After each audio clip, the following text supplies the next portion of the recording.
আপনার বেতন কত ভাই? ৬,০০০। একটু দাঁড়ান, কষ্ট করে একটু দাঁড়ান। আপনার বেতন কত ভাই? ৫,৫০০। এই মনোহরপুরের মসজিদ কমিটির কেউ আছেন? মুসল্লি কেউ আছেন কিনা? অন্তত যারা আছেন হাত তোলেন তো। মুসল্লি কারা? কেউ হাত তুলবে না। কমিটির একজন পাওয়া গেছে মুসল্লি? আচ্ছা থাক। আর ইমাম সাহেব কে আছেন বলেন? আপনি ইমাম ভাই, আপনার বেতন কত? হ্যাঁ, মসজিদ থেকে বেতন কত বলতেছি? মসজিদ মাদ্রাসা দুই ডিউটি বেতন 11.5। তার মানে আমরা যদি 5.5 ধরি তাহলে 5.5 মসজিদ থেকে বলা যায়। 5 ওয়াক্ত নামাজ পড়ান, ইমামতি করেন, 5 ওয়াক্ত নামাজ পড়ান, 5,500 জুমা সহ। আপনার কোন এলাকা? এই গ্রামের নাম বলেন? ঢুলিপাড়া। কই মাহফিলের আয়োজক কারা? সামনে আসেন না, সামনে আসেন। কই পোস্টার কই? নাম বলার আগে সামনে আসেন। নামই নেই।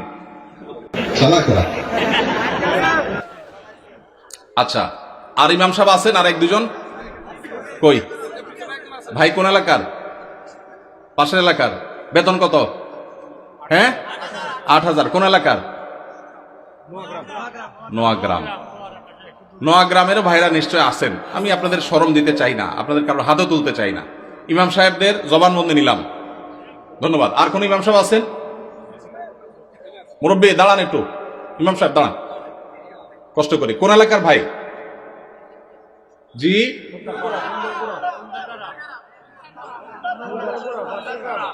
এতজন বললে কেমনে বুঝবো? খুন্দারপাড়া, খুন্দারগড়া। ওকে, আপনার পাশের গ্রাম। আপনার বেতন কত ভাই? 6,000। বসেন ভাই রে। প্রশ্ন প্রসঙ্গে চলে আসলো, এতজন ইমামের জবানবন্দি আমরা নিলাম। হয়তো খুঁজলে আরো 10-20 জন ইমাম পাওয়া যাবে। অনেকে হয়তো চক্ষু লজ্জায় হাতটা উঠাচ্ছেন না, বলছেন না। ভাইরা আমার, এটা আমাদের জন্য, বাংলাদেশের মানুষের জন্য লজ্জা, অনেক বড় লজ্জার বিষয়।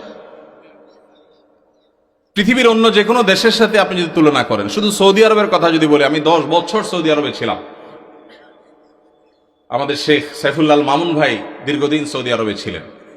সৌদি আরবের সকল মসজিদের ইমাম সাহেবরা ইমামতি করে যে সম্মানী পান, সেটা এভারেজে 5 থেকে 7,000 সৌদি রিয়াল।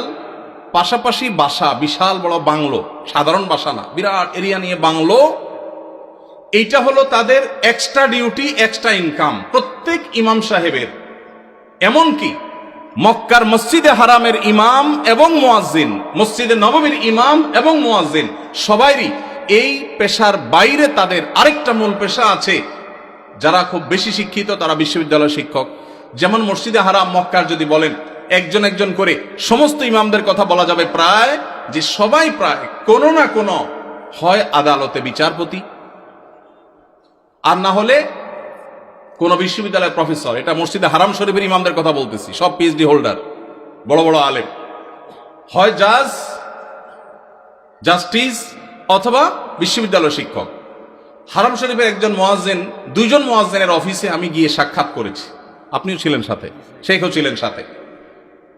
এক বাংলাদেশি ওই মুয়াজ্জিন সাহেব, হারাম শরীফের মুয়াজ্জিন, ওনার খেদমত করে। আমাকে বলে যে, আমরা হোটেলে ছিলাম, বলো যে ভাই আমি তো হারামের মুয়াজ্জিনের খেদমত করি, ওনার অফিসে চাকরি করি, টি বয়, বাংলাদেশি ভাই। বলো যে ওনাকে বলছি যে আমার দেশে এক হুজুর আসছে, ওমরা করতে, দেখা করতে যাবেন কেন? হারাম শরীফের মুয়াজ্জিনের সাথে দেখা করাও তো সৌভাগ্যের বিষয়, চলেন যাই। গেলাম, যায় দেখি একটা কোর্টে উনি একটা সাধারণ একটা ডেস্কে চাকরি করেন, হারামের মুয়াজ্জিন। আমরা যদি বাইতুল মুকাররমের মুয়াজ্জিন হইতাম তো আমাদের ঠেলায় তো মানুষই টিকতো না, আবার চাকরি করা। হারামের মুয়াজ্জিন, যে বেতন, যে প্রটোকল, যে সম্মান, আবার চাকরি করা লাগে, কিন্তু করতেন। পাড়া মহল্লার যে সমস্ত মসজিদের ইমামরা, মুয়াজ্জিনরা, তারা সবাই হয় পুলিশে চাকরি করে, আর না হলে কোনো স্কুলে তারা শিক্ষকতা করেন। বেশিরভাগ এই দুই ক্যাটাগরিতেই থাকেন। আমি সৌদিতে যে বাসায় ছিলাম, আমার বাসার পাশের মসজিদ, যে মসজিদে ৫ ওয়াক্ত নামাজ আমি জামাতে পড়ার সুযোগ পেতাম, সেই মসজিদের ইমাম সাহেব, তিনি বিরাট বড় শিল্পপতি, অনেক ব্যবসা প্রতিষ্ঠান, তার অনেকগুলো বড় বড় চেইন সব super market, Dahiya super market নাম, বিরাট নাম করা দাম্মাম। ভাইরে, ইমাম সাহেবদের অন্য বড় বড় চাকরি এবং ব্যবসা থাকার পরও মসজিদ থেকে তাদেরকে বাংলো এবং বিরাট বড় সম্মানে দেয়া হয় সৌদি আরবে। আপনি বলবেন সৌদি আরব মানুষের বেতন অনেক বেশি, বেতন অনেক বেশি এই জন্য বাড়ি অনেক বড়টা দেয়, বেতন অনেক বেশি এই জন্য টাকা বাংলাদেশি টাকায় ১.৫ লাখ ২ লাখ দেয়, এটা হলো সেকেন্ড ইনকাম, তার ফার্স্ট ইনকাম আরেকটা আছে। তাই বলে আপনি ৫-৬ হাজার টাকা দিবেন? ঢাকা শহরের কাজের বুয়াদের বেতনও ৫-৬ হাজার টাকা নাই অনেক বাসা। ঢাকা শহরের কাজের বুয়ারাও মাসে ১০,০০০ ১৫,০০০ টাকা কামাই করে। ঢাকা শহরে কোন দারোয়ানের বেতন ৫,০০০-৬,০০০ টাকা নাই, কোন পিয়নের বেতন ১০,০০০ টাকার নিচে নাই। সেখানে কুমিল্লা শহরের কাছে, এটা সদর থানা এবং শহরের কাছে, এই জায়গায় ৫-৭ হাজার টাকা আজকালকার বাজারে চাউলের টাকা জোগাড় করা তো কঠিন হয়ে যায়। এই ইমাম সাহেব আবার যখন কোন একটা কাজ করতে যাবেন ইমামতির পাশাপাশি বলবে, হুজুর আমাদের দুনিয়াদার হয়ে গেছে, হুজুরদের দুনিয়ার লোভে ধরছে। এক বেটা, তার মসজিদের মুসল্লিরা ইমাম সাহেবকে এরকম খোঁচাইত, বেতন দেওয়ার নাম নাই, ইমাম সাহেব আর কিছু করলে ডিস্টার্ব করত। তো ওই মসজিদে একজন ভালো মানুষ ছিল, উনি বললেন, হুজুর আপনাকে আমি ওই যে মুসিরা যে জুতা পলিশ টলিশ করে ওইরকম একটা বাক্স কিনে দেব, সাথে রং টং যা লাগে, ডাস্টার, ব্রাশ, এগুলো সব দিয়ে দিব। আপনি ইমামতি করে মসজিদে নামাজ পড়ানো শেষ হলে মসজিদের বাহিরে এসে ওইটা নিয়ে বসে যাবেন এবং মুসল্লিদেরকে বলবেন, ভাই আপনাদের জুতাগুলো দেন, যার যার পলিশ করা লাগে আমি করবো, আপনারা আমার টাকা দিয়ে। ইমাম সাহেব চুপ বড় বড় হয়ে গেছে, কি বলে রে বেটা? বলে, ভাই আপনি এই কাজটা যদি করেন, মুসল্লিরা বাইর হয়ে যেটা সিসি করবে, আরে হুজুর এটা কি করছেন? তো ওইটাকে বলেন যে, ভাই এই জুতা যদি আমার কাছে দিতে আপনার লজ্জা বোধ হয়, আপনার কাছে যদি অপমান বোধ হয়, তাহলে জুতা আমার কাছে নিয়ে আপনার নিজের গালে নিজে মারা উচিত। আমি বলছি না যে আক্ষরিক অর্থে ইমাম সাহেবকে ওইটা মারতে তিনি বলেছেন। অনেক আগে ঘটনা কোথাও শুনেছি, সত্য হতে পারে, রূপক হতে পারে, কিন্তু এই গল্প আমাদের শিক্ষা দেয়। আমাদের মসজিদের ইমাম সাহেবদের, মুয়াজ্জিন সাহেবদের সম্মানে আমরা দিতে চাই না, মাহফিল করে বক্তার জন্য মোটা অঙ্কের হাদিয়া রেডি রাখি। আপনারা বলবেন, হুজুর আপনিও তো মোটা অঙ্কে নিয়েই যাবেন, ওয়াজ তো করতেছেন। ভাই আমাকে মোটা দেখ, চিকন দেখ, না দেখ, এটা নিয়ে আমার মাথা ব্যথা নেই, আলহামদুলিল্লাহ। এবং আল্লাহর মেহেরবানিতে এটা আমার কোনো প্রত্যাশাও নেই আল্লাহর ফজলে। কিন্তু মাহফিল আয়োজকদেরকে বলতে চাই, যারা মাহফিল আয়োজন করেন, লক্ষ লক্ষ টাকা যদি মাহফিল পিছনে খরচ করতে পারেন, ইমাম সাহেবদের বেতন কেন 15,000 20,000 টাকা হতে পারে না? এই দেশে বিভিন্ন শ্রেণী পেশার মানুষদের বেতনের সর্বনিম্ন স্কেল বা একটা স্কেল ঠিক করে দেওয়া হয়। আমি দাবি করতে চাই, আমাদের রাষ্ট্রের উচিত, রাষ্ট্র নিজে ইমাম সাহেবদেরকে মূল্যায়ন করতে না পারলেও মিনিমাম যেন তাদের একটা সমাজে সম্মানজনকভাবে চলতে পারে, সেজন্য তাদের একটা সম্মানজনক বেতনের স্কেল ঘোষণা করা হোক। আর সমাজের যারা বিবেকবান মানুষ, আল্লাহর হস্তে তারা ইমাম সাহেবদের সম্মান দেওয়া, মর্যাদা দেওয়া শিখবো তো ইনশাআল্লাহ।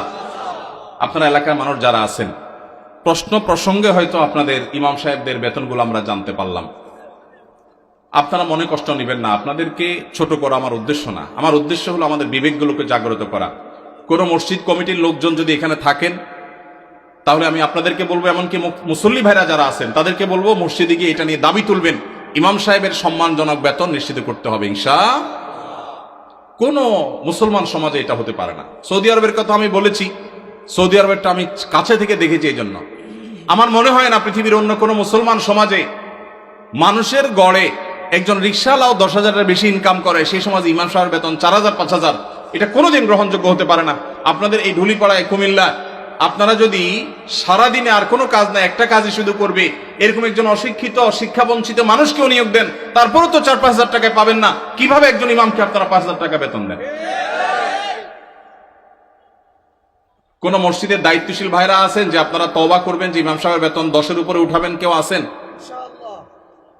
থাকলে পার্টিকুলার কেউ থাকলে বলেন। কেউ আছেন? সভাপতি সাহেব, সেক্রেটারি সাহেব যদি থাকেন যে আলোচনা করবেন, অন্তত এ ওয়াদা করবেন। আপনি কোন মসজিদের? নাম বলেন। নোয়াগ্রাম। এখন বর্তমান বেতন কত ইমাম সাহেবের? উঠছেন যেহেতু জিজ্ঞেস করি। 7,000। এখন নিয়ত করছেন কত দিবেন? 25 সাল থেকে। 25 সাল মানে এখন তো 25 শুরু হয়ে গেছে। 10-এর প্রস্তাবনা আছে। মাশাআল্লাহ মাশাআল্লাহ। ভাইয়ের মসজিদ কোন এলাকা? নোয়াগ্রাম চৌধুরী বাড়ি। আপনি কি কমিটির? ভাই কমিটি সেক্রেটারি।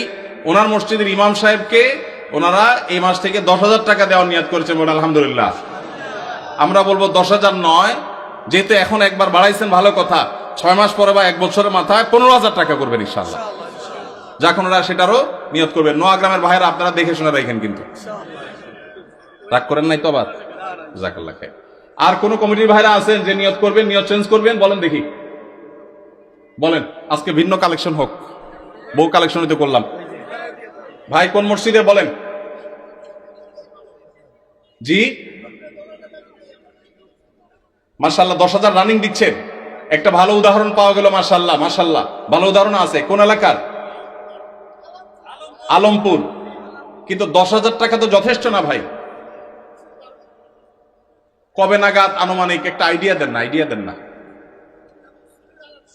আলাপ করেই তো দিবেন। আপনি তো একা দিবেন না, অন্তত প্রস্তাবনা দিয়ে, যে মাহফিল থেকে হুজুররা প্রস্তাবনা দিছে, অন্তত 15,000-এর ভিতরে রাখেন। 12 থেকে 15 ভিতরে ইনশাআল্লাহ। কবে নাগাদ?